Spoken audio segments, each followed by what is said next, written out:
Nadreen, गलतियां करना कोई बुरी बात नहीं होती। इंसान देखा जाए तो परफेक्ट तो कोई नहीं होता, हर कोई खता का पुतला है। लेकिन गलतियां जो है ना, ये इंसान को असल में उसकी खामियों की तरफ निशानदेही करती हैं और उनको दूर करके उसको बेहतर इंसान बनाने के हवाले से एक मौका प्रोवाइड करती हैं। मुल्कों के साथ भी यही होता है, पॉलिसी मेकर्स के साथ भी यही होता है। गलतियों से सीख कर आगे बढ़ा जाता है, लेकिन प्रॉब्लम तब क्रिएट होता है जब आप गलतियों पे पर्दा डालकर तो आगे बढ़ने की कोशिश करते हैं। भारत के पॉलिसी मेकर्स का कुछ यही वतीरा नजर आ रहा है। ऑपरेशन लंगूर के माफ कीजिएगा, ऑपरेशन सिंदूर के दौरान भारत की कई सारी मिलिट्री जो खामियां और कमियां हैं वो दुनिया के सामने खुल के नजर आ गई, और इसका इजहार भी फिर उन्होंने अपनी यानी उनके जो टॉप के ऑफिशियल्स हैं वो आलमी मीडिया के सामने आकर भी कहा। चौहान साहब जो कि उनके चीफ ऑफ डिफेंस स्टाफ थे, उन्होंने भी आलमी मीडिया के सामने खड़े होकर तो ये बात की कि जी जहाज गिर गए, लेकिन क्यों गिरे ये इम्पोर्टेंट था, कितने गिरे ये इम्पोर्टेंट नहीं होता। फिर हमने अपनी मिस्टेक्स जो है वो ठीक की, फिर दोबारा उनको उड़ाया वगैरह वगैरह। लेकिन उसके बाद जब पॉलिटिकली डैमेज होना शुरू हुआ बीजेपी को इस तरह की स्टेटमेंट्स के बाद, तो भारतीय मिलिट्री को यकीन करें एक इंतहाई उन्होंने नॉन प्रोफेशनल मिलिट्री में कन्वर्ट करते हुए इन गलतियों के ऊपर पर्दा डालना शुरू किया, और टॉप के ऑफिशियल से भी उन्होंने झूठ बुलवाना शुरू किया। और इस झूठ का एक नया नमूना अभी हाल ही में 2-4 रोज पहले हमें ये नजर आया कि भारत ने एक डॉक्यूमेंट्री जारी की है, उसके अंदर झूठ पे झूठ बताया गया है। यानी ऐसे ऐसे ऑफिशियल्स के इंटरव्यूज उन्होंने लगाए हैं जो कि अपनी प्रीवियस स्टेटमेंट्स को कंट्रोडिक्ट करते हुए नजर आते हैं। कोई कह रहा है पाकिस्तान ने हमें कहा माफ कर दो, बस कर दो, इतने मिसाइल आपने मार दिए, ब्रह्मोस मारे, तो कोई कोई और झूठ बोलता हुआ नजर आता है। ये तमाम जो बातें हैं ये असल में रूलिंग पार्टी के गिरते हुए ग्राफ को सहारा देने की एक अटेम्प्ट है। बीजेपी को लग रहा है कि जनरेशन जी जो है, नौजवान नस्ल जो भारत की है, उनके अंदर उनका ग्राफ बहुत ज्यादा गिर गया है। और ये जो हाल ही में जनरेशन जी का एक बहुत बड़ा मुजाहरा आपने देखा जिसमें बीजेपी की तवक्को से ज्यादा लोगों ने शिरकत की, करोड़ों की तादाद में इंडिया भर में लोगों ने सोशल मीडिया पर भी और ग्राउंड के ऊपर भी इनको समर्थन दिया। इस पे एक अलार्म बेल बज गए और बड़ा तेजी के साथ बीजेपी अपनी गिरती हुई साख को बहाल करने की कोशिश कर रही है। सोशल मीडिया पे खासतौर पर वो जो है वो काम करते हुए नजर आ रहे हैं। बीजेपी आईटी सेल का जो हेड था अमित, उनको भी उन्होंने हटा दिया है और उसकी जगह पर दूसरा बंदा उन्होंने लगा दिया है। इसकी वजह यही है, वो समझ रहे हैं कि नौजवानों को हम अपील नहीं कर पा रहे हैं, तो इसके चलते फिर वो इस तरह की भी जो डॉक्यूमेंट्रीज है ना ऑपरेशन सिंदूर के ऊपर, वो रिलीज करते हुए नजर आ रहा है कि जिसमें वो नौजवानों को ये कन्विंस कर रहे हैं कि देखो हमने तो बड़ा अच्छा परफॉर्म किया था, असल में दुनिया झूठ बोलती है। लेकिन हकीकत क्या है? हकीकत यह है कि भारत के लिए बहुत बड़े बड़े चैलेंजेस आलमी सतह पर भी क्रिएट हुए हैं, अपने रीजन में भी, और भारत उन चैलेंजेस से निपटने में नाकाम रहा है, फ्यूचर में भी नाकाम ही नजर आता है। ऐसे ही चैलेंजेस में से एक जो सबसे बड़ा चैलेंज नजर आता है वो मुस्लिम नेटो का कयाम है। उनके बॉर्डर्स के ऊपर पहले तो पाकिस्तान था ना, अब एक तरह से उनके बॉर्डर्स के ऊपर टर्की भी आ गया है, सऊदी अरब भी आ गया है, क्योंकि तीनों का डिफेंस एक हो गया है। तीनों ने नेटो तर्ज का एक मुआहदा किया है कि हमारे ऊपर किसी के ऊपर भी हमला होगा तो ऐसे ट्रीट करेंगे जैसे तीनों के ऊपर हो गया है ना। ये एक नई रियलिटी है रीजन की, एक नया बदला हुआ मंजरनामा है। अब प्रीवियस एपिसोड्स के अंदर मैंने आपको बताया था कि ये जो मुस्लिम नेटो बना है नया, ये आने वाले दिनों में एक्सपांड होते हुए आपको नजर आएगा। इसमें कई सारे और भी मुल्क एड होंगे। 4-5 मुल्क तो ऐसे हैं जो कि इस वक्त इस मुआहदे को स्टडी कर रहे हैं और इसका हिस्सा बनने के लिए वो पर तोल रहे हैं।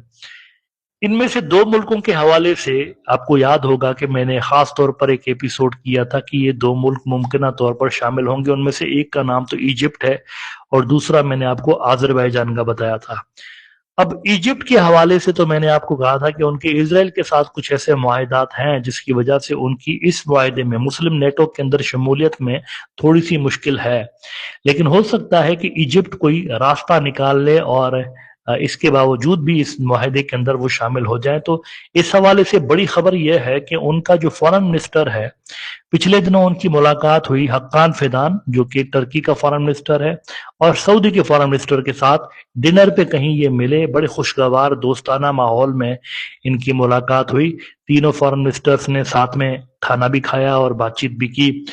इस हवाले से कहा यह जा रहा है, इजिप्ट ने ऑफिशियली अनाउंस किया है कि हम इस मुआहदे को स्टडी कर रहे हैं। इजिप्ट मुस्लिम दुनिया की सबसे बड़ी मिलिट्रीज में से एक कंसीडर होता है, तो उन्होंने अनाउंस किया है कि हम इस मुआहदे को स्टडी कर रहे हैं। और साथ ही साथ टर्की ने भी ये अनाउंस किया है, उनके जो फॉरेन मिनिस्टर हैं उन्होंने भी अनाउंस किया कि हमें उम्मीद है कि इजिप्ट जो है वो इसके अंदर शामिल होगा। मैंने आपको प्रीवियस एपिसोड में बताया था कि सबसे ज्यादा कोशिश टर्की कर रहा है कि इजिप्ट इस मुआहदे का हिस्सा बन जाए, क्योंकि इजिप्ट के साथ टर्की के जो ताल्लुकात हैं बड़े ही बेहतरीन किस्म के हैं। तो एक तो इनके हवाले से ये इतलात आ रही हैं, और इसी महीने अगस्त में आगे चलकर अगस्त के एंड में गालबन R4 का इजलास हो रहा है। R4 जो है वो डिप्लोमेटिक नेटो समझ लीजिए आप, 4 मुल्कों का। उसमें पाकिस्तान है, उसमें सऊदी अरब है, उसमें टर्की है और चौथा इजिप्ट है। इन चारों मुल्कों का एक डिप्लोमेटिक नेटो आप समझ लीजिए। मिलिट्री नहीं है इसके अंदर, लेकिन ये डिप्लोमेटिक जो है हवालों से काफी स्ट्रांग एक ब्लॉक है R4 का। इसकी गालबन मीटिंग आने वाले दिनों में इस्तांबुल के अंदर होने जा रही है। टर्की का जो शहर है इस्तांबुल, वहां पर इसकी मीटिंग होने जा रही है। और उस मीटिंग के अंदर भी माहिरीन का ऐसा मानना है कि इजिप्ट के इस मुस्लिम नेटो के अंदर शमूलियत के हवाले से हो सकता है कि बातचीत स्टार्ट की जाए। इट इज क्वाइट पॉसिबल वहां पर ये चीजें डिस्कस हों।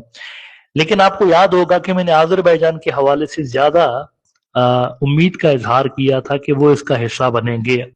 अगर आप इस वक्त भी देखें तो फिलहाल आपको कहीं पर कोई आज़रबाईजान की खबर ही नजर नहीं आएगी कि आज़रबाईजान कोई इस माहदे में आ रहा है या वो उसको स्टडी कर रहे हैं। ऐसी कोई खबर आपको कहीं नजर नहीं आएगी।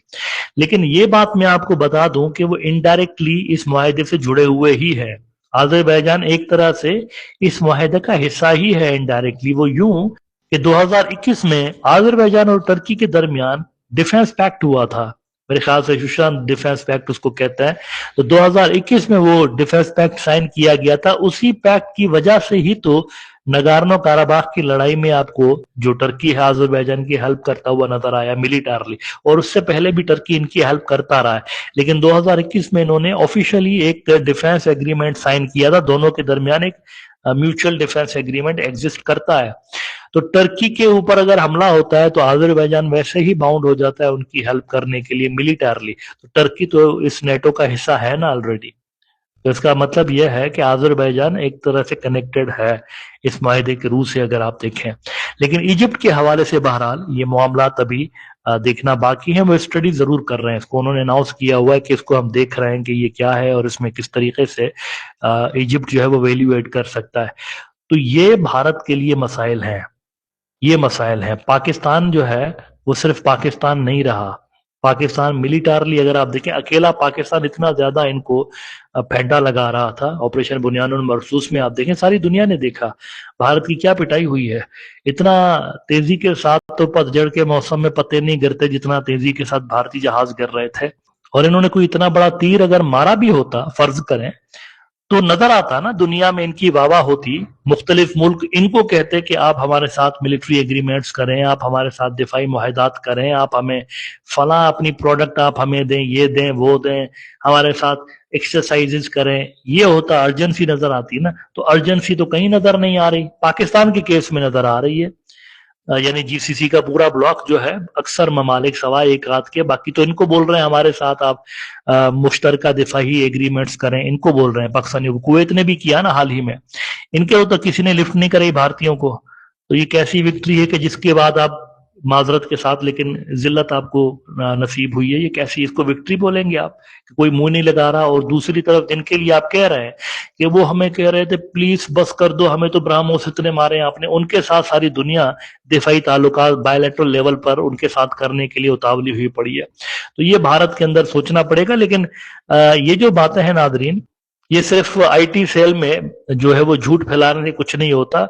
मोदी साहब या उनकी टीम, अजीत डोवाल के जैसे जो लोग हैं, उनकी ये जो फिलॉसफी है कि विक्ट्री की परसेप्शन क्रिएट करना उतना ही इंपॉर्टेंट है जितना जंग के अंदर जीतना, तो ये गलत परसेप्शन है। असल में सबसे ज्यादा इंपॉर्टेंट ग्राउंड पे विक्ट्री हासिल करना होता है, फतह हासिल करना होता है। उसके बाद परसेप्शन खुद ही फैक्ट्स के ऊपर क्रिएट हो जाती है।